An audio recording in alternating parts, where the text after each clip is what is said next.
Bonjour à toutes et à tous, bienvenue sur Grand Lille TV, merci d'être en notre compagnie. Voici sans plus attendre vos prévisions météo pour les prochaines heures et les prochains jours. Encore pas mal de perturbations nuageuses et pluvieuses, des températures stables, assez douces tout de même au-dessus des normales de saison, jusqu'à 9 ou 10 degrés de prévu à Lille.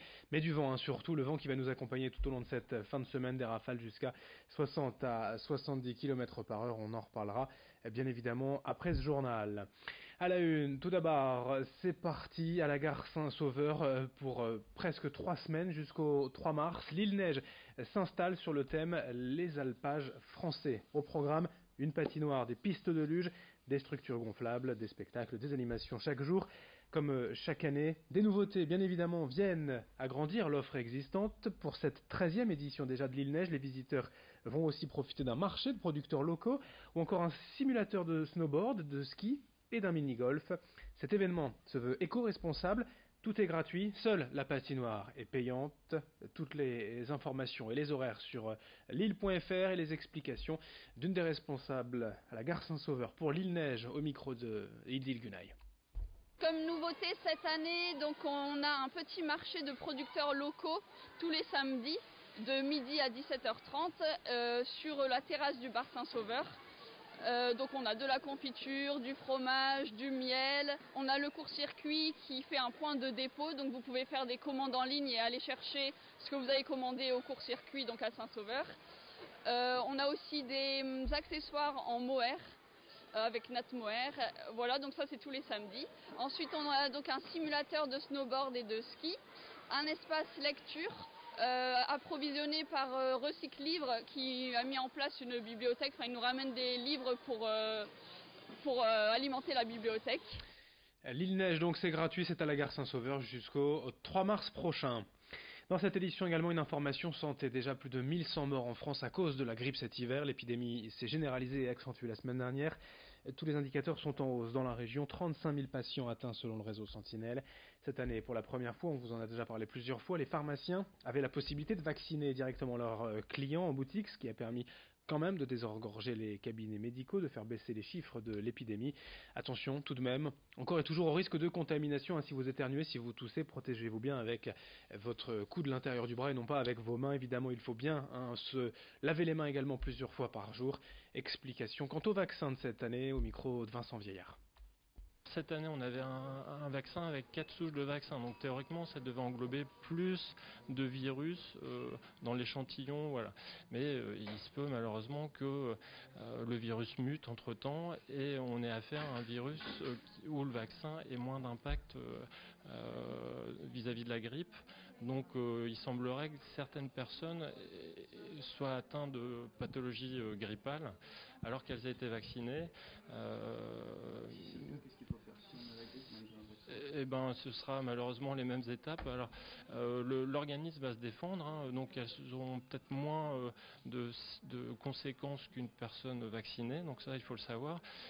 Mais dans tous les cas, de toute façon, un épisode grippal, alors avéré, il faudra enrayer la fièvre, la toux de la même façon, aller voir le médecin si nécessaire. Donc voilà. On enchaîne en cette édition avec ce témoignage d'un habitant de Lille, rue de Constantine. Ali Ishi, retraité 69 ans, a emménagé en juin 2014 dans un appartement de LMH. Et très vite, il a subi les rénovations qui ne sont qu'une apparence. Selon lui, depuis 4 ans, c'est un calvaire. De nombreuses failles dans l'appartement. Et des souris qui viennent envahir son quotidien en laissant des crottes un peu partout dans l'appartement. Suite à de nombreuses plaintes qui n'ont jamais été considérées par LMH et le silence des voisins, Ali a souhaité témoigner en nous contactant. Je vous propose de l'écouter. Je vis un calvaire. Il y a une présence importante de souris depuis 4 ans et ça s'amplifie de plus en plus. Ça prolifère et il y en a partout. J'ai demandé au monsieur quel produit vous allez mettre. Il m'a dit ça. J'ai dit ça, c'est pas efficace. J'ai essayé. Il découpe, décortique la graine. Il mange l'intérieur, mais il ne mange pas le poison. C'est vraiment devenu elles sont porteurs de maladies aussi.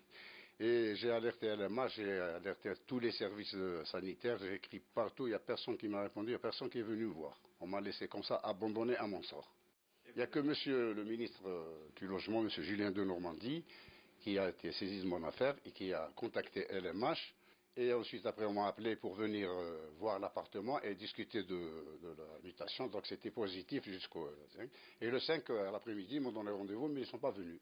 La solution, c'est de partir d'ici. Et je suis en mutation, je suis dans mes droits. Le délai d'attente estimé est largement dépassé, 3 ans et demi.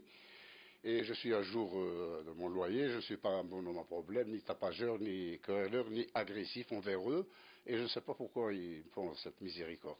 Il n'y a rien qui va. C'est un logement qui ne répond pas aux normes, et surtout pour une personne âgée, malade.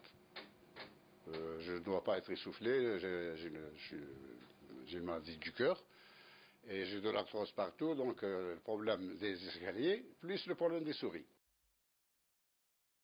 Sollicité à ce propos par notre rédaction, le bailleur LMH a souhaité préciser qu'elle souhaitait trouver une solution et que le dossier n'était pas laissé de côté. La société évoque la difficulté de trouver un logement dans le secteur souhaité par le locataire.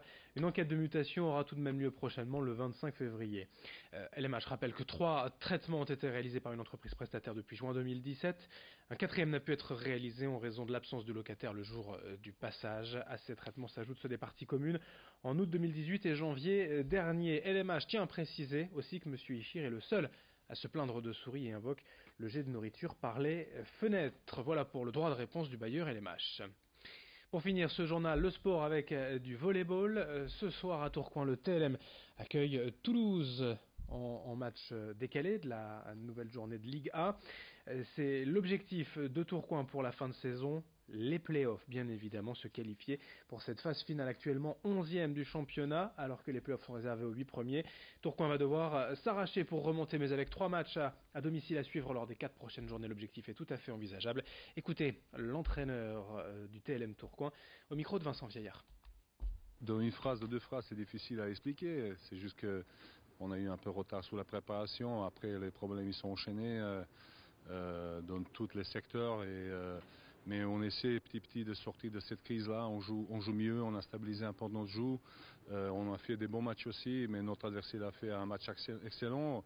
On n'a pas un peu de chance, mais on provoque la chance, on s'entraîne bien et je crois qu'on peut sortir encore. Et de son côté, en basket, Lille se déplace à Vichy-Clermont ce soir à 20h. En Ligue féminine de basket, le SBVA accueille l'Asvel demain soir 20h et en football en Ligue 1, le LOSC joue à Guingamp dimanche à 17h. Merci de votre fidélité. Dans un instant, d'autres infos, notamment vos prévisions météo.